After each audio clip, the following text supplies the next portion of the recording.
Hola a todos, buenos días. Bueno, entonces yo voy a empezar con los principios de biología molecular, todos enfocados hacia la PCR y finalmente hablaremos de la PCR en tiempo real. Entonces, primero, los ácidos nucleicos los tenemos que son como macromoléculas, al igual que las proteínas, y tienen unas subunidades que nosotros siempre las vemos como los vagones de un tren, y cada uno de los vagones es una subunidad. Las subunidades de los ácidos nucleicos son los nucleótidos, y un nucleótido está compuesto por tres componentes, por así decirlo. Entonces, un azúcar de 5 carbonos o una pentosa, un fosfato y una base que contiene nitrógeno o base nitrogenada. El fosfato, como pueden ver ustedes acá, tiene carga negativa y eso va a ser muy importante ahora más adelante cuando empecemos a hablar de los ácidos nucleicos en general. ¿Listo? Entonces, esta parte hay que tenerla supremamente clara. Tres componentes, un azúcar de 5 carbonos, un fosfato y una base nitrogenada que también hay dos tipos diferentes. Entonces, con respecto a las bases nitrogenadas, con respecto al azúcar, entonces el azúcar es de 5 carbonos y hay una diferencia supremamente grande entre un azúcar de un RNA y un azúcar de un DNA. Y realmente el azúcar es el que le da el nombre a los ácidos nucleicos. ¿Por qué? Porque si ustedes pueden ver acá, aquí tenemos 2-deoxirribosa y aquí tenemos una ribosa. Esta 2-deoxirribosa quiere decir que en el carbono 2 del azúcar le falta un oxígeno, de óxido, o sea, sin oxígeno. Y este azúcar es el principal componente del DNA, por eso se llama ácido desoxirribonucleico. Entonces, esto quiere decir que en el segundo carbono le falta un oxígeno. Por el contrario, la ribosa, que es la que ustedes ven acá, no le falta ese oxígeno, lo tiene perfectamente. Y este es el azúcar que es el componente principal del RNA, por eso se llama ácido ribonucleico y desoxirribonucleico. RNA, DNA. ¿Listo? La diferencia es en el carbono 2.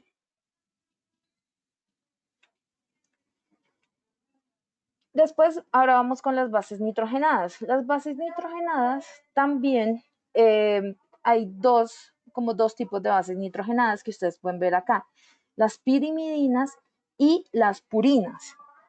Entonces, las purinas, como ustedes pueden ver, son adenina y guanina y son estas que son compuestas por dos anillos. Ustedes pueden ver aquí la adenina tiene dos anillos y la guanina también tiene dos anillos.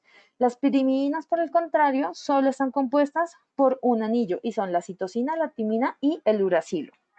Entonces, ellas son supremamente importantes porque de los enlaces que se generan entre las bases nitrogenadas es lo que permite que se genere esa doble hélice del DNA, gracias a que entre ellas son capaces de formar puentes de hidrógeno, pero no todas forman los mismos puentes de hidrógeno.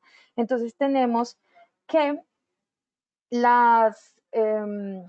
dame un segundo, acá, las purinas se unen con las pirimidinas. ¿Listo? Entonces, adenina se une con timina, formando dos puentes de hidrógeno, y por el contrario, la citosina se une con la guanina, formando tres puentes de hidrógeno.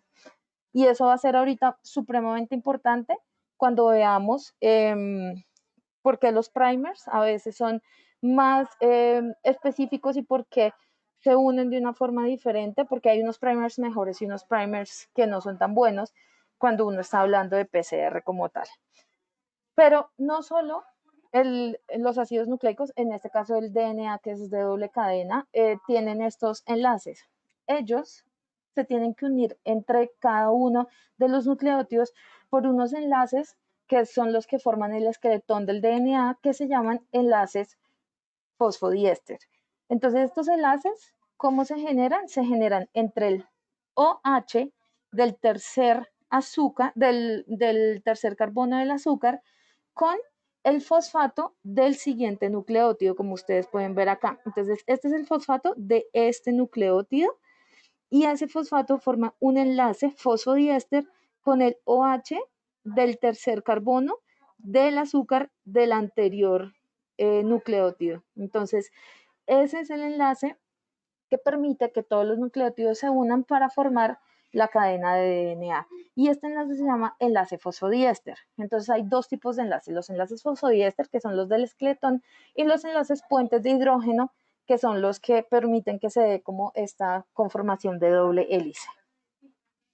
Entonces el fosfato y los enlaces. Entonces aquí viene algo supremamente importante y es porque el DNA y el RNA tienen la dirección que tienen, el 3' y el 5'. No es porque a Watson y Crick fueran sus números favoritos, no, es que aquí podemos ver cómo siempre el extremo 3' es donde queda el OH libre y el extremo 5' es donde queda el fosfato libre. ¿Por qué el fosfato 5'? Porque el fosfato se une al azúcar en el carbono 5. Ustedes pueden ver acá, los carbonos son 1, 2, 3, 4 el que está acá y 5 este de acá. Entonces, este quinto carbono es el que se une al fosfato y por eso siempre la parte 5' es donde está el fosfato libre y la parte 3' es donde queda el OH libre. Entonces, extremo 5', 3'. Aquí vemos esta conformación muchísimo más fácil y también es más fácil ver lo que yo les decía de los puentes de hidrógeno. Entonces, aquí tenemos el extremo 5', que es donde está el carbono, donde está el fosfato solito, libre. Y acá el extremo 3', que es el extremo OH. Entonces, ¿qué es importante acá? Que siempre una cadena de DNA y de RNA se va a elongar o a amplificar, por así decirlo, o sea, va a permitir que se pongan nucleótidos siempre en el extremo 3', en el OH, porque ahí es donde hay facilidad de formar el enlace con el fosfato. Aquí donde está el fosfato libre, es muy difícil que se unan nucleótidos, ¿vale? Entonces siempre la adición de nucleótidos se hace hacia el 3', donde está el OH libre, ¿vale?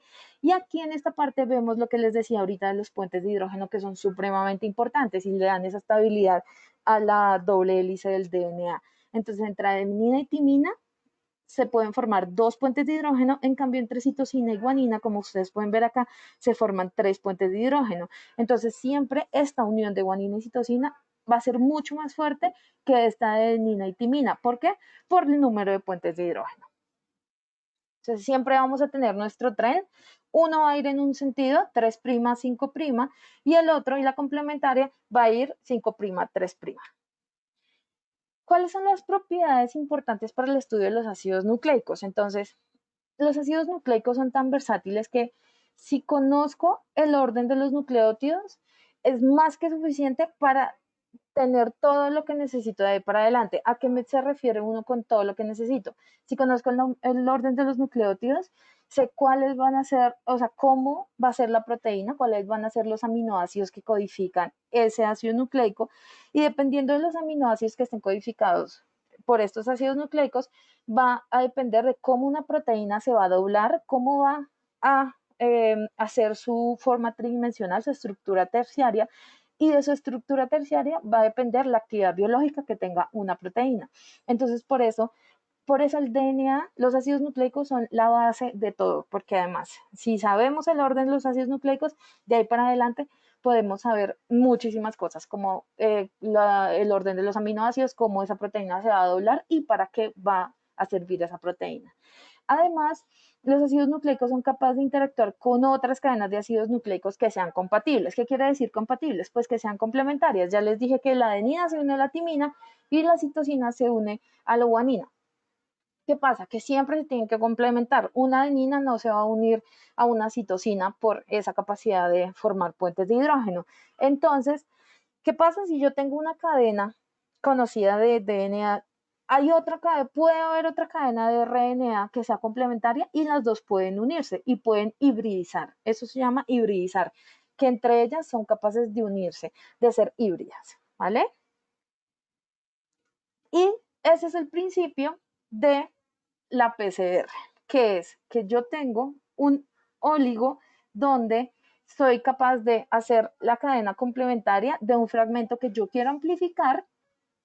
Ella, yo sé que si es complementaria se va a unir y a partir de ahí una polimerasa va a lograr amplificar ese fragmento. Ya vamos a ver un poquito más a fondo de esto. También es súper importante que su estructura se puede deshacer fácilmente. Entonces el enlace fosfodiéster es fácil de deshacer y se puede crear otro. Y también los enlaces puentes de hidrógeno son fáciles de deshacer. Si uno les pone temperatura, ellos se rompen fácilmente. Súper importante las aplicaciones que puede tener esta. Entonces uno puede insertar una cadena de DNA en otra molécula de ADN, por ejemplo, insertar DNA en un plásmido para hacer expresión génica. Entonces uno puede poner un gen específico, meterlo en un plásmido que me funciona como vector y después expresarlos en diferentes organismos, como bacterias, también levaduras. Con levaduras se hacen muchísimos trabajos de expresión génica. ¿Listo? Y aquí lo que les decía, es fácil cortar los enlaces fosfodiéster y formar otro, pero ese no es tan fácil como los puentes de hidrógeno. Los puentes de hidrógeno lo puedes hacer por medio de temperatura, por ejemplo, pero los fosfodiéster generalmente los cortan enzimas que se llaman enzimas de restricción. Y las enzimas de restricción pueden cortar en lugares específicos. Ellas son capaces de romper esos enlaces fosfodiéster. Y después, para unir y generar otro enlace fosfodiéster, entran otras proteínas que ayudan a esto que se llaman ligasas. Pero entonces esto ya uno lo usa de pronto más adelante cuando uno quiera hacer vectores de expresión. ¿Listo? En este momento no es como que sea fundamental. También como les comenté, el fosfato que forma los nucleótidos de los ácidos nucleicos tienen carga negativa. Y esto es lo que le da la carga negativa a los ácidos nucleicos. Los ácidos nucleicos tienen carga negativa. Por eso, cuando uno tiene sistemas de extracción de ácidos nucleicos, por ejemplo, con perlas magnéticas como el que nosotros estamos usando en este momento, es fácil hacerlo porque como el DNA, pues los ácidos nucleicos en general tienen carga negativa, las perlas, si tienen carga positiva, son capaces de atraer los ácidos nucleicos y así lograr separarlos y purificarlos. Entonces, su carga negativa además permite la separación de acuerdo a su tamaño. Si uno los pone en una matriz de gel como agarosa, tú puedes correr los ácidos nucleicos y ellos se van a mover dependiendo su tamaño. ¿A cuál? Al electrodo positivo, como ustedes pueden ver acá. ¿Por qué? Porque ellos tienen carga negativa. Uno carga aquí la muestra y entonces le pone corriente y ellos se van moviendo dependiendo de su tamaño en esas matrices gelatinosas. Entonces vamos a entrar ahora a ver ya como más a profundidad la PCR, que es la reacción en cadena de la polimerasa. Entonces, ¿qué necesitamos para hacer una PCR? Primero necesitamos primers, iniciadores. Esos fragmentos pequeños de DNA que les dije ahorita, que eran complementarios a la cadena que uno quiere amplificar. Necesitamos Taq polimerasa, que es finalmente la enzima que me va a permitir elongar las cadenas de DNA. ADN templado, cloruro de magnesio, buffers para estabilizar el pH pues, de la reacción, deoxinucleótidos, que son los DNTPs, que son los que se van a agregar a la cadena para pues, amplificarla, y pues agua destilada estéril. Entonces empezamos con los iniciadores, cebadores o primers. Cuando ustedes les hablen de iniciadores, de cebadores o de primers, es exactamente lo mismo. Entonces, estas cadenas son complementarias a hebras de DNA que uno quiere amplificar. Generalmente son secuencias cortas que van entre 6 a 40 nucleótidos, pero los mejores primers están entre 20 y 25 nucleótidos, ¿vale? ¿Por qué? Porque no son muy largos que los hagan demasiado específicos, pero tampoco son cortos que los hagan demasiado inespecíficos, porque se pueden encontrar esa secuencia en cualquiera, pues en toda la infinidad que es el DNA. Entonces, entre 20 y 25 nucleótidos son los buenos primers. Flanquean zonas de menos de 4 kilobases, que es importante tener en cuenta. Y también los primers tienen dos características importantes que son la temperatura melting y la temperatura de anillaje. ¿Qué quiere decir la temperatura melting? ¿Qué es la temperatura melting? Es cuando la mitad del primer está unido al DNA complementario. Y esta depende de la cantidad de guanina, citosina y de adenina y timina que tenga el primer. Entonces, ¿uno cómo hace para sacar una temperatura melting de un primer? 4 veces guanina, citosina, guanina más citosina, más 2 veces la cantidad de adeninas más timinas. Y esto te da un valor en grados centígrados. La temperatura de anillaje, entonces es esa temperatura a la que el primer está unido totalmente a la cadena complementaria y esta temperatura de anillaje depende del ATM de los dos primers. ¿Por qué? Porque de la cantidad de guanina, citosina que tenga un primer va a depender la temperatura que necesite para unirse. ¿Listo? La TAC polimerasa. Entonces, la TAC polimerasa es una enzima que es termoestable. ¿Por qué necesitamos que sea termoestable? Porque como vamos a ver ahorita más adelante, el primer paso en la PCR es la denaturación y la denaturación se hace entre 94 y 95 grados centígrados. Y si tú pones una enzima normal a esa temperatura, no te va a resistir, se va a degradar. Entonces, la TAC polimerasa sí nos va a resistir a esas temperaturas, por eso se dice que es termoestable. Además, la mayoría tienen alta procesividad, que quiere decir que son capaces de amplificar sin equivocarse, sin errores, y capacidad de proofreading es, además que amplifican, hay unas que pueden ir arreglando errores que puedan ir cometiendo en el camino. Y también reconocen esos extremos 3' libres de los que les hablé ahorita, donde está el OH del carbono libre, donde pueden ir agregando los nucleótidos que van a complementar, pues que van a hacer la nueva cadena de ADN. Las TACs polimerasas, entonces, ¿de dónde las extraen? De microorganismos que están adaptados a estas temperaturas, como el Thermus aquaticus, que es la TAC polimerasa regular que conocemos, la que se usa en una PCR endpoint, o sea, no es una enzima muy especializada. La PFU, que es una enzima que ya es un poco mejor, es de otro microorganismo como Pyrococcus furiosus, y hay diferentes tipos de TACs que pueden llegar a ser un poco más específicas y mejores, y cada una la extraen de un microorganismo diferente, como pueden ver ustedes aquí. Entonces, también necesitamos magnesio. El magnesio, ¿qué es? El magnesio es el cofactor de la polimerasa. La polimerasa necesita el magnesio para funcionar. Si no hay magnesio en la reacción, la polimerasa simplemente no funciona. Es como la gasolina del carro. Si tengo el carro, perfecto, pero si no le pongo gasolina, pues él no va a arrancar. ¿Listo? Puedo tener el mejor carro, pero si no tiene gasolina, él no va a arrancar. El magnesio hace eso con la polimerasa. Entonces, la polimerasa, el magnesio es el cofactor de la polimerasa y estos iones de magnesio lo que hacen es que estimulan a que la enzima pueda añadir los DNTPs a la cadena que está amplificando. Le da especificidad a la reacción y quelar el magnesio inhibe la reacción. ¿Qué quiere decir quelar el magnesio? Como secuestrar el magnesio, quitar magnesio de la reacción puede inhibir pues la reacción y la actividad de la polimerasa. Entonces acá hay 3 casos que son supremamente comunes que pueden pasar cuando uno está haciendo una PCR y es que haya baja concentración de magnesio. Si hay baja concentración de magnesio con respecto a la concentración de la polimerasa, no van a haber suficientes iones de magnesio que se unan a las diferentes polimerasas y entonces no va a haber amplificación, o sea, simplemente las polimerasas no van a funcionar. Cuando hay una concentración óptima de magnesio, la reacción se va a dar normal, se va a dar muy bien, como ustedes pueden ver acá. Pero ¿qué pasa si uno le pone mucha más concentración de magnesio de la que necesita?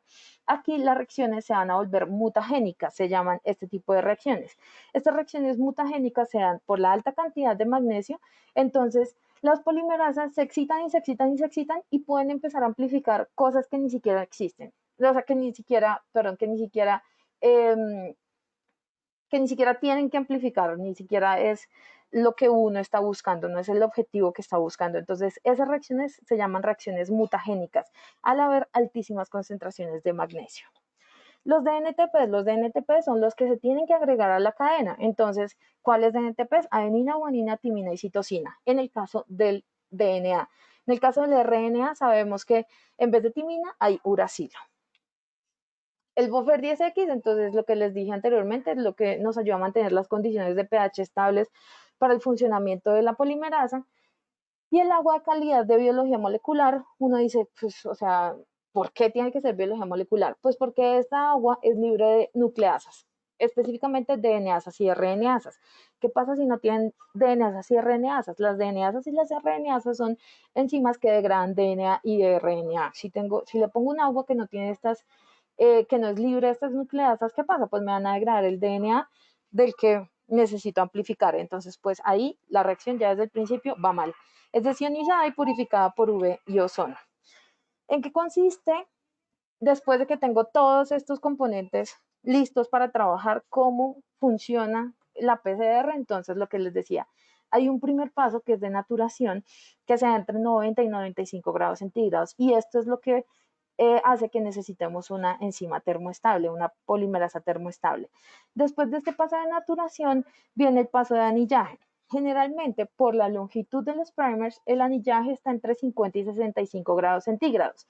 Como ustedes pueden ver, este rango es amplísimo, son 15 grados centígrados, pero es que esto depende de cada uno de los primers. No, los primers para cada gen no son iguales, todos son diferentes y depende de la cantidad de citosina, guanina y adenina, timina que tenga el primer, esta temperatura de anillaje se va a establecer y va a ser una para cada gen que uno vaya a amplificar.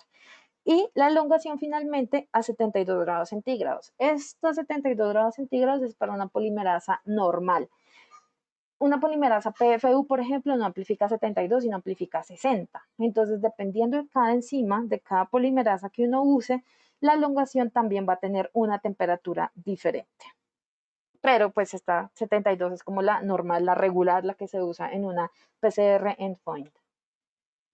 La visualización de los productos de PCR, entonces es fácil en un gel de agarosa, entonces aquí uno puede ver el amplicón. ¿Qué es el amplicón? Todos esos fragmenticos de DNA que uno amplificó, que es su DNA target, eso se ven acá. ¿Y de qué depende el peso? De los primers, cómo flanquean la zona. Entonces, siempre hay un primer forward y hay un primer reverse. Entonces, esos primers van a flanquear una zona específica y de esa zona, pues del tamaño de esa zona depende cómo vas a ver tú aquí la amplificación en un gel de PCR, en un gel de agarosa. Bueno, ese es el contexto inicial sobre qué es PCR. Como lo vieron con Diana, lo importante en la PCR es un proceso que es invisible, es decir, estamos en un termociclador que es una cámara oscura, elevando y subiendo la temperatura, pero el resultado se debe visualizar de alguna manera. En lo que Diana les llamaba PCR punto final, la manera de visualizarlo, por ejemplo, es con un gel. Quiere decir que vamos a teñir de alguna manera el DNA para poder ver su tamaño en un gel de agarosa, en este caso. Pero posteriormente surgió una nueva manera de visualizar los resultados por PCR y es lo que hoy en día conocemos como PCR tiempo real. Hay una aclaración para hacer en la nomenclatura que se va a encontrar por allí y es que antiguamente la PCR tiempo real por sus siglas en inglés se llamaba RT-PCR o Real Time PCR, pero como les decía hay muchos tipos de PCR, se cruzó también con las mismas siglas de la otra RT-PCR que es la retrotranscriptasa reversa PCR, que también en inglés se llama retrotranscriptase PCR. ¿Qué significa esto? La transcriptasa reversa es una enzima que pues, vamos a utilizar mucho y especialmente para COVID la estamos utilizando en este momento para aquellas secuencias de RNA a las que les queremos hacer PCR. Entonces, el primer paso es hacer una retrotranscripción, significa convertir el RNA en DNA y después hacer la PCR. Pero como era confuso para la gente las dos siglas de RT-PCR para las dos, la PCR en tiempo real tomó una nueva denominación que es lo que conocemos como qPCR, que significa PCR cuantitativa. La PCR cuantitativa versus la PCR pues tienen unas diferencias y es que la sensibilidad de la PCR es alta pero tiene algunos inconvenientes. Como lo vieron el gel que les estaba mostrando Diana hace un momento, me voy a devolver un segundo, tiene un patrón de cuantificación, pero es un patrón de cuantificación muy subjetivo y es que como podemos ver, este amplicón de la izquierda es un amplicón que se ve más brillante que es más grueso, quiere decir que seguramente hay mayor cantidad de DNA allí, mientras que el amplicón de la mitad es el más tenue, quiere decir que muy seguramente es el que menos cantidad de DNA tiene. Pero debido a que esto es un tema subjetivo, no podemos cuantificarlo en una unidad de copias por mililitro como se busca, por ejemplo, en las PCRs para virus. Entonces, la PCR tiempo real permite hacer una cuantificación en lo que se llama tiempo real. No sé si han tenido la oportunidad de ver correr el Ingenious o el CFX de Bio-Rad. Ellos van generando una curva conforme el proceso se va generando. Eso quiere decir, y es uno de los patrones más atractivos que les ha gustado, por ejemplo, del Ingenious, y es que en las unidades de cuidado intensivo, donde esperar 2 horas a que salga el resultado de la PCR puede ser mucho tiempo, a ellos les gusta que mientras la PCR está corriendo y ya empiezan a ver una señal positiva, pueden informar directamente al infectólogo que algo está sucediendo para que pueda tomar una decisión clínica. Entonces, esta es la ventaja de esos termocicladores. La ventaja de los termocicladores tiempo real es que me permiten ver en tiempo real y me permiten cuantificar aproximadamente cuál es la cantidad de DNA que estoy generando. Entonces, la PCR cuantitativa permite, como lo vieron, visualizar la amplificación de esa muestra de interés. Es decir, tomamos una muestra respiratoria, hacemos la extracción, después la pasamos por PCR y nos permite ver si está, por ejemplo, el COVID. Y esto se da debido a que los primers que Diana estaba comentando que se necesitan en una PCR, en la PCR tiempo real además se acompañan de lo que llamamos las sondas o los probes. Las sondas, que ahora las vamos a ver en un poco más de detalle, son unas secuencias de nucleótidos, tal cual como lo comentaba Diana, que también tienen un cálculo de temperatura melting, que normalmente es completamente homólogo al del primer. Además de eso, viene marcado con un fluoróforo. Ahorita vamos a ver los diferentes tipos de sondas y los fluoróforos que se pueden hacer, que se pueden diseñar. Entonces, para esto se necesita un termociclador, que el termociclador pues ya debe tener un fluorómetro, quiere decir que debe tener una capacidad de hacer lectura óptica. Digamos que José hace poco lo sufrió con el tema de Clinisat, donde estaban comprando un termociclador, pero que no tenía el módulo óptico. Entonces, esto generaba el problema y es que no es una PCR tiempo real. Y además de eso, normalmente se debe acompañar de un portátil y un software de análisis que permite mirar estas curvas que ustedes están viendo acá, donde yo puedo ver que en el tiempo hay unas muestras que seguramente no tenían carga viral, por ejemplo, y no amplificaron, pero hay otras que sí me están generando una señal clara, hay otras que me generan una señal que debería revisar. Básicamente, ¿cómo sucede? Hay una emisión de láser, el láser excita el fluoróforo y después esa lectura es leída por un detector, que es lo que me permite detectar cuánta fluorescencia se está generando. Acá hay una regla que es completamente inversa. Entre más temprano es el valor, quiere decir que mayor cantidad de fluorescencia más temprano estoy generando, y entre mayor sea el valor del ciclo, ahorita lo vamos a ver, significa que hay menor cantidad de DNA inicial, por lo que hay menor muestra allí.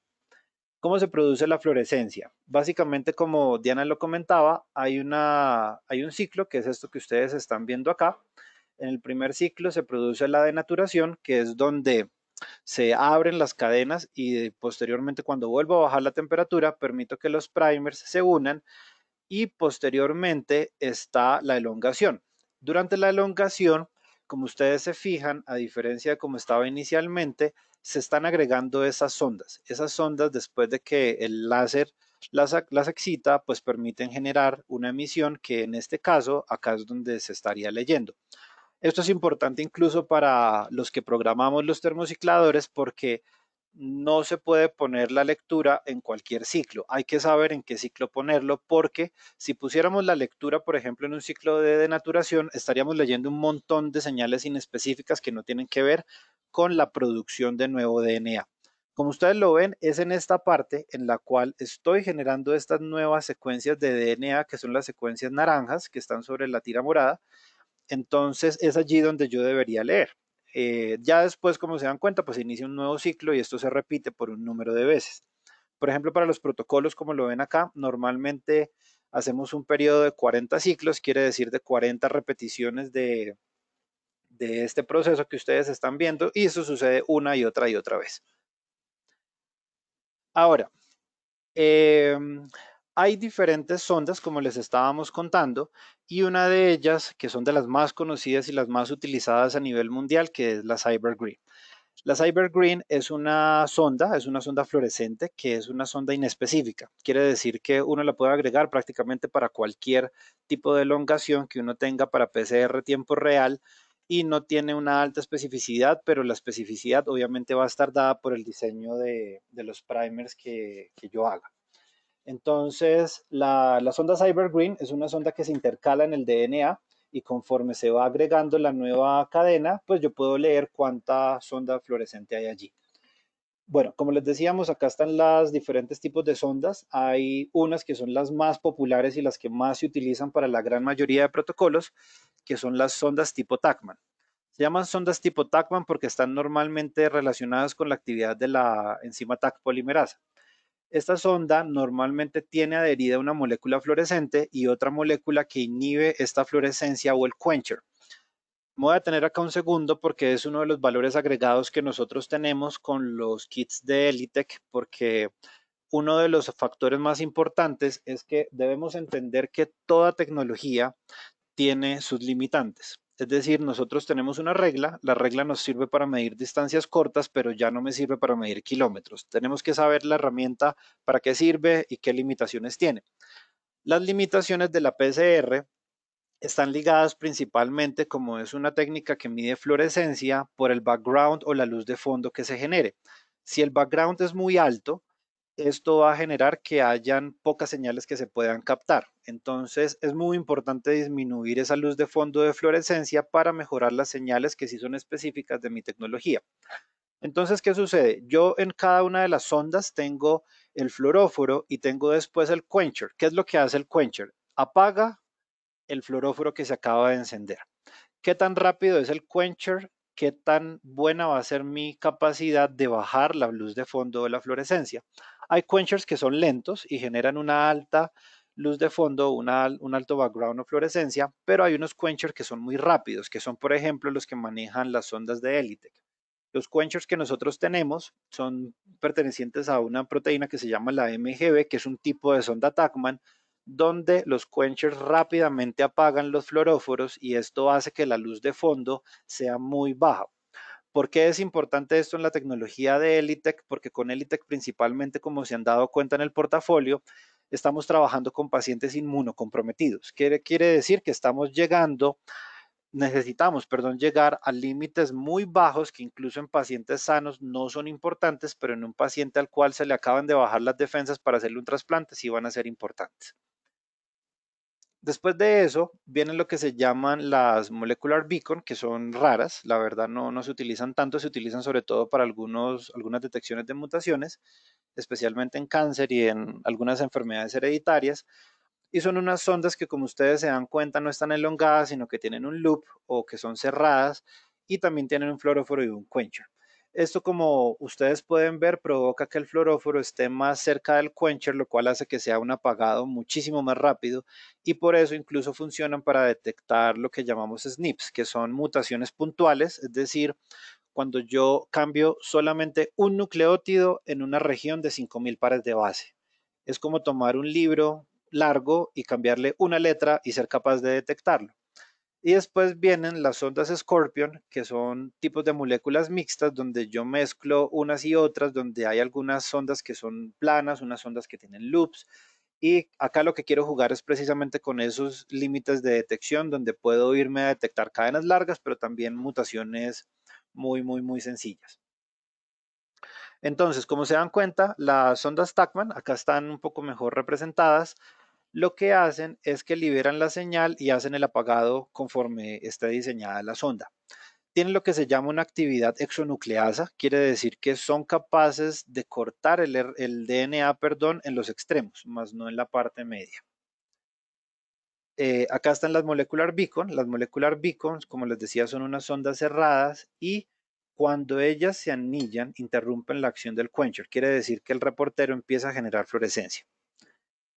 Y después la detección por PCR, que ya independiente de con cuál sonda lo esté utilizando, entonces básicamente, ¿qué es lo que va a mirar? Como los primers se agregan, los primers no tienen fluorescencia, empiezan a elongarse, después se mezclan con las ondas, que normalmente son una región posterior a la ubicación del primer. Es decir, si yo estoy diciendo que mi frase es aquí está la casa, el primer estaría en la parte de la frase donde digo aquí y la sonda estaría aquí está. Entonces, lo que pasa es que cuando el primer empieza a agregarse y empieza a hacerse la polimerización o la síntesis, después se agrega la sonda y acá cuando se detecta esta liberación del fluoróforo hace que se genere este tipo de fluorescencia y esta es la que se empieza a leer. Acá como ustedes pueden ver, acá les hemos agregado la lista de, creo que son todos los fluoróforos que se utilizan normalmente y los quenchers, que son estos de acá que dicen BHQ 1, 2 o 3. Entonces, esto es importante para que ustedes lo sepan, lo vamos a poner en los ejemplos del kit de GeneFinder, particularmente para diagnóstico de COVID, para saber qué es lo que necesita un termociclador que pudiera trabajar con GeneFinder.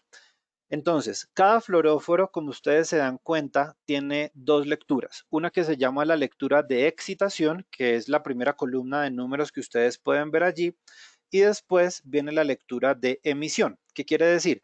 A una longitud de onda en particular, cuando el láser emite esa longitud de onda, el primer se activa y se excita, pero se lee en la segunda. Es decir, que él está en una fluorescencia baja, cuando se excita llega hasta ese nivel de fluorescencia que es donde el canal debería ser capaz de leerlo.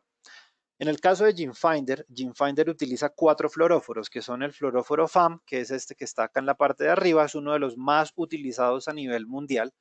Normalmente los kits que tienen solamente un parámetro de detección generalmente siempre van a utilizar FAM. Además de eso, utiliza el fluoróforo Bic, el fluoróforo Texas Red y el fluoróforo CY5. Las limitantes de los termocicladores que necesitamos entonces para utilizar GeneFinder está ligado a un termociclador que sea capaz de leer en esos 4 canales particularmente. Como es una PCR tipo multiplex, quiere decir que detecta diferentes parámetros simultáneamente, no todos los termocicladores tienen ese acercamiento. Como ustedes se han dado cuenta, son algunos laboratorios los que sí los tienen y por eso los hemos podido adaptar fácilmente allá. Y después de eso, cada tipo de sonda tiene su propio quencher o su propio beacon porque estos son los que hacen el apagado de los fluoróforos. Y como ustedes se dan cuenta, están ligados con los rangos de emisión de fluorescencia donde cada uno puede actuar. ¿Qué quiere decir? Que un BHQ2 no puede trabajar con una sonda FAM. Necesita la sonda FAM necesariamente un BHQ1, que es el que trabaja en ese nivel de fluorescencia específico. Todos estos detalles hacen que sea muy complicado y por eso los kits de PCR tiempo real tienen un tiempo mucho más largo de producción, de estudio. Digamos que para nosotros ha sido muy gratificante ver primero la rapidez con la que se generó GeneFinder y además el buen diseño con el que se hizo, porque como ven todas estas variables no son fáciles de poner a punto, porque hay que contemplar, como lo dijo Diana, la concentración de magnesio, la temperatura melting de los primers, el fluoróforo que voy a utilizar, que sean específicos, que solamente detecten COVID, todo ese tipo de cosas y que además de eso funcionen muy bien. Bueno, y este de acá es uno de los gráficos más importantes y es donde nos vamos a detener un poco más. Ha sido, para serles muy sincero, uno de los cuellos de botella que hemos tenido con muchos de los usuarios que en este momento están trabajando con COVID debido a la inexperiencia que tienen en biología molecular, y es que muchos usuarios de laboratorio han entrado rápidamente a trabajar en este tipo de pruebas y desafortunadamente no estaban preparados. Entonces, una de las cosas en las que más hemos tenido que invertir tiempo en este momento ha sido en enseñarles y apoyarlos en la interpretación de curvas. Esto que ustedes ven acá es un ejemplo de los diferentes aspectos que uno debería revisar en una curva para saber si estoy hablando de una señal verdadera, de una señal negativa, de una señal positiva, de una señal específica o de una señal inespecífica como las que Diana les contaba. Entonces, empezamos como empezábamos en el colegio, explicando qué hay en el X y qué hay en el Y. Entonces, en el eje X, como pueden ver, estamos viendo el número de ciclos. es decir, cuántos ciclos yo le he programado a mi PCR. Por ejemplo, para el kit de GeneFinder normalmente programamos 45 ciclos, que es lo que el protocolo exige. Y después acá está el delta RN, que es el nivel de fluorescencia generado por esa sonda en particular. Acá hay una restricción muy importante y es que por favor no se fijen en estos valores de 1 millón o de 2 millones porque cada termociclador es un universo completamente diferente porque utilizan unidades diferentes que muchas veces no son fáciles de convertir. Entonces, nosotros lo que hacemos en ese caso es adaptar cuáles son los valores normales de fluorescencia que se deben obtener en un termociclador o en otro, porque ustedes van a ver diferencias abruptas como que un AVI 7500 lee en unidades de millones de unidades de delta RN, mientras que el Biorad lee en miles. Entonces, no es que uno sea más sensible del otro, simplemente manejan unidades de fluorescencia diferentes. Entonces, básicamente acá lo que yo estoy mirando es el tiempo medido en el número de ciclos de la PCR y el nivel de fluorescencia que se está generando. Básicamente eso es lo que se mide acá. Después estoy mirando una característica que se llama el umbral, que es esta línea punteada que ustedes están viendo acá. Entonces, esta línea punteada significa el momento en el que se excede la luz de fondo, el background del que les estaba hablando hace un momento, todas las señales inespecíficas y que a partir de allí, toda señal que pase el umbral va a tener, primero que todo, un comportamiento que es el que ustedes van a ver acá. Acá vamos a ver dos ejemplos de curvas. Una es esta curva que es azul. Como ustedes se dan cuenta, la curva azul no es completamente plana. Es una curva que tiene una leve inclinación, pero que no pasa el umbral. Solamente por la característica de que es una curva, primero diagonal y segundo porque no pasa el umbral, fácilmente podemos decir que es una señal negativa y que hace parte del ruido natural de la técnica. Segundo, vemos la curva roja. La curva roja tiene un comportamiento completamente diferente. Como ustedes se dan cuenta, primero tiene un comportamiento plano y posteriormente empieza a elevarse hasta un punto en el cual pasa el umbral y desde que pasa el umbral empieza lo que se llama la fase exponencial, que es lo que Diana en la primera fase de PCR les comentaba, y es que a partir de un fragmento de DNA yo puedo producir dos copias a partir de esas dos 4, a partir de esas 4, 8, 16, 32, 64 y así sucesivamente voy a llegar a un logaritmo de millones en un tiempo muy corto. Y después de que pasa la fase exponencial, viene a un valle, que es cuando la curva ya se empieza a normalizar, la curva se aplana, en inglés se llama el plató, y este es el comportamiento normal de lo que miramos como una muestra positiva. Acá lo más importante, que es uno de los aspectos más relevantes de la PCR tiempo real, es el cálculo de lo que se llama el valor de CT. ¿Qué significa el cálculo del valor del CT? Es el ciclo en el que se dispara el crecimiento exponencial y ya tengo una señal claramente positiva. En este caso, estaríamos hablando que para esta curva roja, mi CT estaría más o menos hacia el ciclo 19 o 18. Y eso es lo que normalmente uno reporta. Para poder hacer una cuantificación específica, pues igual como se hace en el ISAS y en otras metodologías, hay que hacer una curva de calibración con 4 puntos de concentraciones conocidas y que de cada punto de cada concentración conocida sepamos su valor de CT y después simplemente utilizamos la ecuación de la recta para hacer el cálculo de ese valor de CT que mi muestra me dio, a qué valor corresponde.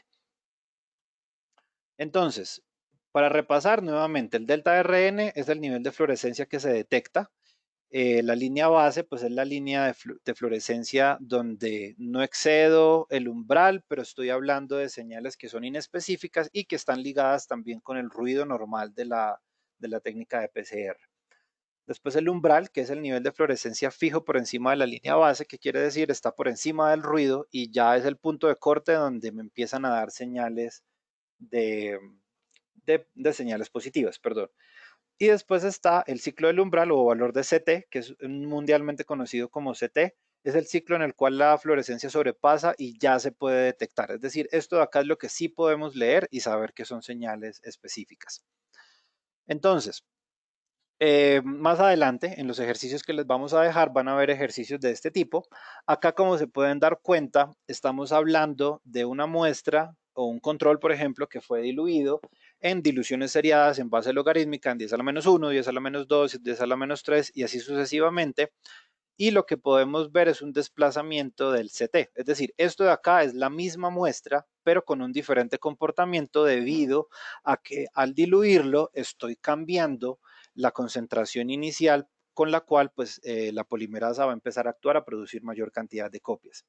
Entonces, normalmente entre más desplazado a la izquierda se encuentre, mayor concentración tiene y entre más desplazado hacia la derecha sea, menor concentración inicial tiene. Digamos que para el contexto de COVID, esto es lo que nosotros llamaríamos eh, una carga viral alta y una carga viral baja.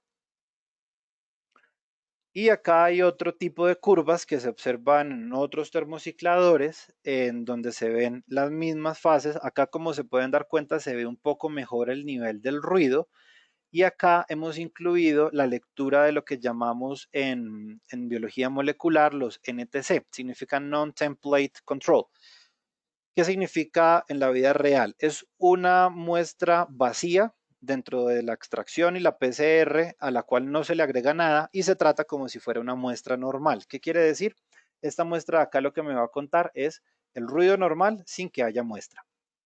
Y acá, como pueden ver nuevamente, hay un ejemplo de lo que sería un comportamiento por diluciones seriadas.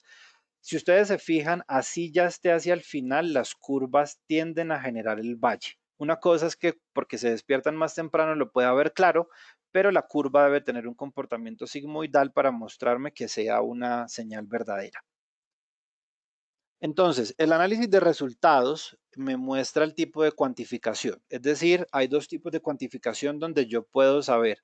Uno, si es una cuantificación absoluta, que es cuando yo puedo decir específicamente cuál es el número de copias que el blanco tiene. Y puedo decir también cuál es la concentración del ADN en una muestra, por ejemplo, cuando estamos hablando de ADN humano, o medir la carga viral o bacteriana en diferentes tejidos. Por ejemplo, esto es algo que la mayoría de los kits de ELITech hace, sobre todo para las cargas virales. Los kits de carga viral traen el kit, por supuesto, el control positivo y un estándar. Quiere decir que son 4 tubos que tienen 4 concentraciones conocidas de diferentes valores con las cuales pues automáticamente el Ingenious lo hace, pero que en otros termocicladores nosotros lo haríamos con un cálculo sencillo de la curva que se genera. O también puedo tener una cuantificación relativa, que es cuando se desean evaluar los cambios en la expresión de genes en diferentes estados fisiológicos, como por ejemplo, yo quiero evaluar si al suministrar cierto medicamento baja la producción de RNA mensajero que está relacionado con alguna proteína que genere un estado patogénico. Por ejemplo, esto se mira mucho en cáncer, donde sabemos que el despertar de algunos genes es lo que despierta el estado oncológico, pero con algunos medicamentos esperaríamos bajar la producción de ese tipo de proteínas. Otro análisis de cuantificación relativa es cuando yo quiero mirar los niveles de RNA del gen blanco comparado con un gen de referencia o un housekeeping, que ya se los mencionó Diana. Esto, por ejemplo, nosotros lo podemos ver muy claro en el kit de GeneFinder, donde se utiliza un housekeeping gene, que es el gen de la RNA-SAP. Como les comentó Diana, un gen housekeeping es un gen que se debe expresar sin importar las condiciones. Es decir, es un gen que está inherente a la muestra y no se altera si hay o no un tipo de estado patogénico o no. Una de las críticas que nosotros hemos hecho a muchos de los kits diagnósticos que hay hoy en Colombia para diagnóstico de COVID es que no utilizan este tipo de genes, sino que utilizan un control interno, que es un control interno exógeno, que no tiene nada que ver con la relación ser humano-COVID, que es lo que a nosotros nos interesa mirar. ¿Qué es lo que nos permite el kit de GeneFinder? El kit de GeneFinder nos permite evaluar la relación ser humano y COVID. ¿Por qué? Porque evalúa que haya un ser humano en la muestra, porque la muestra se tiene que tomar apropiadamente en un ser humano, y si hay o no la presencia de COVID. Entonces, nosotros, si tomamos bien la muestra, deberíamos encontrar la presencia de la RNA-SAP en unos valores conocidos. Entonces, podemos saber que si hay un CT de la RNase-P que está entre 18 a 25, pues tenemos una muy buena celularidad, significa que la muestra quedó muy bien tomada. Pero si ya empezamos a ver un CT de la RNase-P que está sobre el ciclo 35, quiere decir que no hay tanta celularidad y la muestra no quedó bien tomada, por lo tanto deberíamos ir a volverla a tomar. Y pues esto también nos permite tener un valor de referencia, pero no es un valor absoluto, es decir, saber que nuestro gen de COVID tiene una expresión sobre el ciclo 32 o el ciclo 18 no nos permite decir que tenga cierta cantidad de copias, pero podemos aproximar con respecto al comportamiento que nos está mostrando ese housekeeping. Entonces, ¿cómo se sabe si un gen se está expresando o se está reprimiendo? Un gen housekeeping, como les decíamos, es un gen que se da en cualquier condición y que se va a estar expresando en las mismas frecuencias. ¿Qué quiere decir? Es un gen que no tiene nada que ver con el estado patológico. Por ejemplo, normalmente se utiliza el gen de betactina o el gen de la RNase-P porque son los genes que se utilizan normalmente para la estructura celular y también para producir los RNAs mensajeros que todas las células todo el tiempo deben hacer. Ahora, si esto está ligado con un curso de la enfermedad, no importa, porque igual incluso cuando estamos enfermos tenemos que generar interleuquinas, inmunoglobulinas y otro tipo de proteínas que están ligadas con el proceso infeccioso. Pero me permiten, como les decíamos, comparar la cantidad de gen con el gen que yo realmente quiero detectar. Entonces, la primera variable que es importante es que utilizar un gen housekeeping me permite normalizar la variación entre las muestras. ¿Qué quiere decir? Nosotros con las muestras de hisopado nasofaringio estamos esperando que cuando estén bien tomadas nos den un CT entre 20 a 27. Esto significa un buen proceso, una buena toma de muestra, una buena preservación y un buen proceso en laboratorio. Pero cuando empezamos a mirar diferencias, pues ya empezamos a mirar que hay errores en nuestro proceso. Y también nos permite comparar exactamente la expresión de un gen comparado con el de referencia, que es el housekeeping en este caso. Ahora, ¿para qué sirve la PCR tiempo real o para qué se utiliza normalmente? Primero para diagnóstico, pero también para investigación. Ustedes van a ver en los laboratorios de investigación un montón de termocicladores tiempo real. Incluso el momento en el cual Colombia inicia la pandemia de COVID es un momento en que la gran mayoría de los laboratorios de diagnóstico no estaban preparados y no tenían áreas de biología molecular importantes. Y esto está ligado porque tenían muchas máquinas cerradas como GeneXpert, que es una máquina que no funciona sino para solamente los kits de ellos y que no me permite hacer muchísimas cosas. Pero las universidades y los centros de investigación sí contaban con este tipo de equipos porque hace parte normal de los procesos de investigación que ellos están haciendo.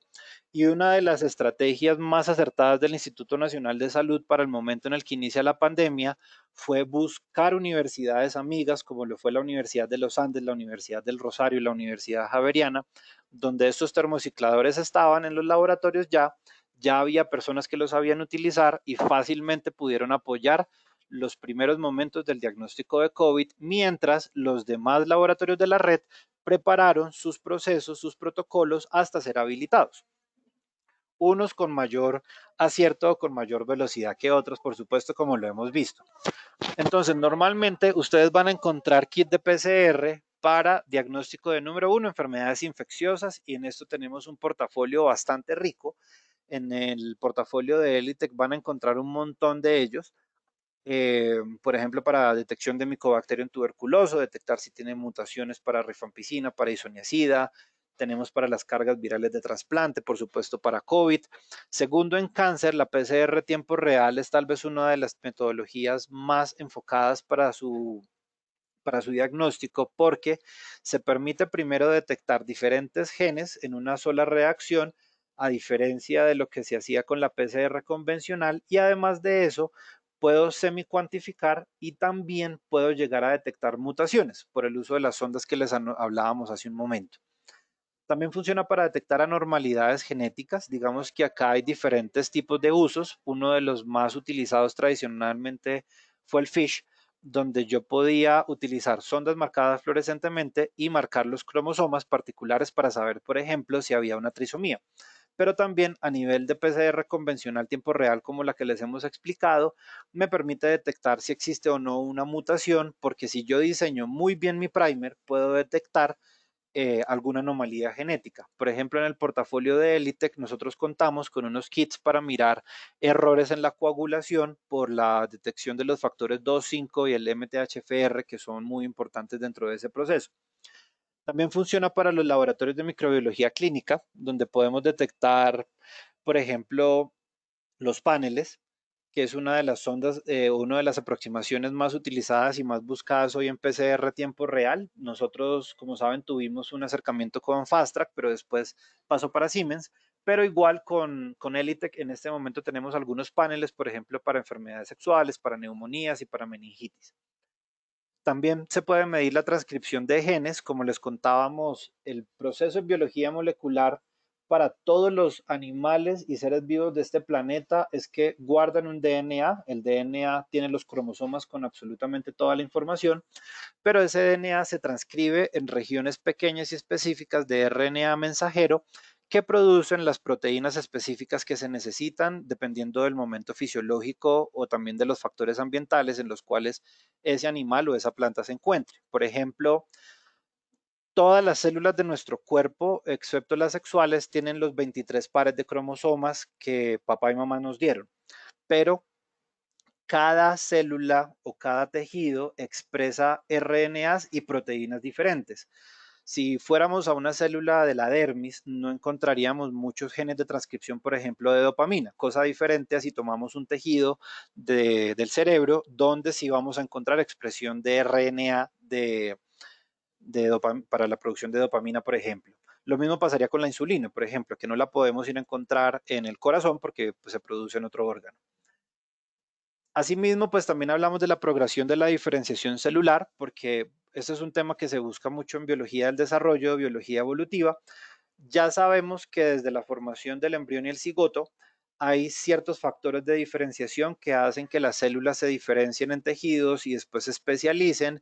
Y ese es uno de los mayores acercamientos que hoy tratamos de generar para hacer trasplantes in vitro o órganos in vitro que después se puedan trasplantar, perdón. Entonces, ahí estamos mirando varios de esos factores. Y después, en farmacología, la PCR a tiempo real es clave porque permite detectar fácilmente bajo el uso de un fármaco y de ciertas concentraciones de ese fármaco, por ejemplo, detectar dosis letales, dosis tóxicas o dosis reales.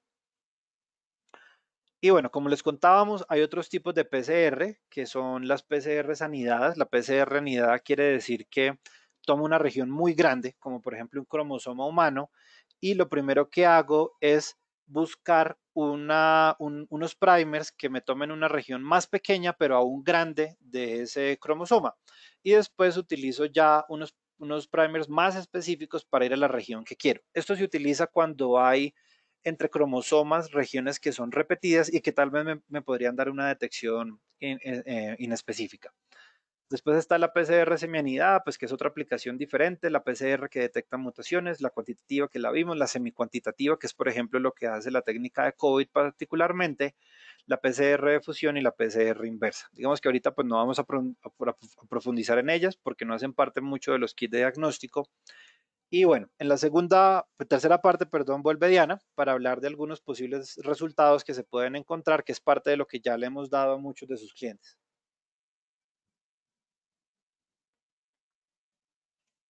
Bueno, entonces aquí podemos ver cómo lo primero que uno tiene que tener en cuenta en el momento de evaluar si una PCR salió bien y que se valida es el control negativo y el control positivo, que en este caso así es como funciona el kit GeneFinder y es el control negativo no va a presentar ningún tipo de señal de amplificación como ustedes lo pueden ver acá, ni siquiera del control interno. ¿Por qué? Porque como el control interno que usamos es la RNA-SAP, si tú tienes un control negativo en donde no hay muestra humana, pues no va a haber amplificación de RNA-SAP humano. ¿Listo?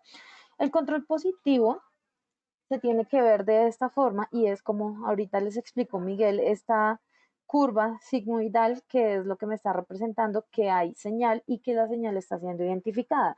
Aquí como pueden ver hay señal para los 4 genes. ¿Cuáles 4 genes? El N, el E, el RRP y la RNA-SAP humana. Entonces los 3 genes más el control interno. ¿Qué otros posibles resultados podemos ver en estas reacciones de PCR, en este caso específico para la de COVID? Entonces, puede haber amplificación de los 3 genes evaluados más el control interno. Entonces, esto sería una muestra positiva. Si una muestra les da, eh, les da la amplificación de los 3 genes más el control interno, entonces esta se puede decir que es un paciente pues con muestra positiva para COVID en este caso. Esto es lo que pues se van a ver en la mayoría de sus clientes, eso es lo que ustedes van a poder ver que ellos de pronto pueden tener dificultad en este tipo o sea, de interpretación de resultados. Entonces, cuando ustedes, si les consultan de alguna forma y les muestran esto, esto es una muestra positiva, amplificación de los 3 genes y el control interno también amplificado. Aquí les mostramos gen por gen. Entonces, por ejemplo, este es el gen RDRP, que se muestra la amplificación muy bonita. Entonces, generalmente en los termocicladores, ustedes pueden ver todo el pool de genes que se está evaluando, que cuando, pues en este caso que tenemos el GeneFinder, que es una PCR multiplex quiere decir que amplifica muchos genes al tiempo, entonces aquí, por ejemplo, son 4, entonces hay diferentes visualizaciones. Esta, en la que puedes ver todos los genes al tiempo, o hay formas en las que tú puedes programar para que te muestre gen por gen si te interesa ver específicamente algo de cada uno de los genes. Entonces aquí podemos ver el RDRP, aquí el gen E, aquí podemos ver el N y aquí el control interno, que es la RNA-SAP. ¿Listo? Todo esto es a partir de la muestra positiva. También podemos ver una muestra positiva con amplificación de un solo gen y el control interno. Entonces, como ustedes pudieron ver, este es el control interno y esta es la amplificación de un solo gen. En este caso, también sería una muestra positiva para COVID, particularmente ahora, y con la amplificación del control interno, entonces me deja ver que la toma de muestra está perfecta. Entonces, también si amplifica un solo gen, en este caso, también es una muestra positiva. Cuando tenemos solo amplificación del control interno en una muestra, ¿qué podemos decir? El control interno nos está validando que la muestra quedó bien tomada, tenemos amplificación de RNA-SAP humana, pero no hay amplificación de ninguno de los genes del virus. Esto quiere decir que este paciente es negativo y que su resultado es válido, porque por esta amplificación del control interno. También puede haber una amplificación de los 3 genes del patógeno y una señal tardía del control interno. ¿Por qué se pueden dar estas señales tardías del control interno? Porque al haber amplificación de estos 3 genes del patógeno, la reacción como que se enfoca en lograr amplificar esto y deja en un tercer plano ya el control interno. Entonces, el hecho de que ya haya amplificación de los genes del virus me está generando que es positivo la señal y el control interno aquí, entonces ya si amplifica o no amplifica, ya es como un plus el hecho de que se muestre la señal, ya con el hecho de que amplifique el, que los 3 genes del patógeno, podemos decir que es una muestra positiva. Una muestra inválida. ¿Cómo se ve una muestra inválida? Una muestra inválida es cuando no hay amplificación de nada, ni siquiera del control interno. Entonces, como ustedes pueden ver acá, ni siquiera la RNA-SAP subió, generó señal, y hay diferentes causas por las que esto se puede dar. Primero, mala toma de la muestra, porque como les decía Miguel, si la muestra queda mal tomada, no van a haber suficientes células humanas que me puedan generar la amplificación de este gen RNA-SAP. Que haya habido mal transporte o almacenamiento de la muestra, lo que lleva a degradación del RNA. El RNA es un material genético supremamente inestable, o sea, él tiene que estar siempre en unas condiciones súper óptimas, porque si no, él se degrada. También puede haber fallo en la extracción del RNA, que la extracción no se llevó a cabo de forma correcta, también nos lleva a que se generen muestras inválidas, o mal montaje de la PCR, que quiere decir mal montaje de la PCR, que de pronto en el momento en que estaban haciendo la master mix, donde tiene que tener la polimerasa, los DNTPs, el magnesio y demás, hayan cometido algún error en las cantidades en que se pusieron en la master mix. Ahora, es muy difícil como que este tipo de cosas pasen, pero difícil no quiere decir que no sea probable, porque como ustedes se pueden dar cuenta en el Gene Finder, que es el que manejamos nosotros, viene ya la master mix preparada, lista, con los DNTPs, la polimerasa, la retrotranscriptasa, y lo único que hay que ponerle son los primers y las ondas. Entonces, ¿qué puede ser mal montaje de PCR en este caso? Que se hayan puesto en diferentes proporciones la master mix con la sonda y no se haya generado la reacción. O que los reactivos de PCR los hayan almacenado mal y entonces se hayan dañado y por más que insistan nunca les va a salir la PCR. ¿Por qué? Porque el almacenamiento es supremamente importante debido a que las enzimas tienen unas temperaturas, como ustedes ya se dieron cuenta, en las que se pueden degradar y no funcionar de forma correcta. ¿Listo? Entonces también estas muestras inválidas se pueden presentar por mal montaje de la PCR o problemas de lectura del termociclador. Entonces aquí estamos viendo como todas las posibles cosas que pueden pasar y una de esas también es la máquina, que la máquina esté mala, que la máquina tenga problemas de lectura. Tenemos clientes que han tenido también estos problemas y ahí no es ni problema de toma de muestra, ni de extracción, ni de PCR, sino que la máquina como tal no está leyendo de forma correcta. Entonces hay que ver todas las posibles causas que pueden llevar a una muestra inválida. También otra de las causas es que cuando se presentan, digamos, curvas de esta característica que ustedes van a poder ver con alguno de sus clientes, es porque hay presencia de burbujas en el montaje de la PCR. Las burbujas lo que generan es que haya como un intento o sea, de que la señal vaya a subir, pero finalmente pues no se encuentra la señal y lo que hace es que desciende rápidamente. Esto es una típica burbuja que quedó en la reacción de PCR. ¿Y esto por qué se da? Porque no se mezcla de manera correcta el eluido con los componentes de la PCR. Entonces, por ejemplo, hay clientes en que piensan que más es mejor y pues no siempre más es mejor. Entonces cogen y mezclan por pipeteo así súper fuerte y lo que están generando es burbujas dentro del tubo que finalmente van a generar este tipo de lecturas, que si una persona ve esto y no sabe, dice, no, pues esto es una señal positiva, pero resulta que no, porque mira que la señal está finalmente descendiendo. Listo. ¿Ya? Párale. Listo. Bueno, básicamente esa es la introducción a PCR. Vamos a dejar un espacio para las preguntas y después les vamos a contar cómo vamos a manejar el resto del día o de la mañana, pues. La grabación.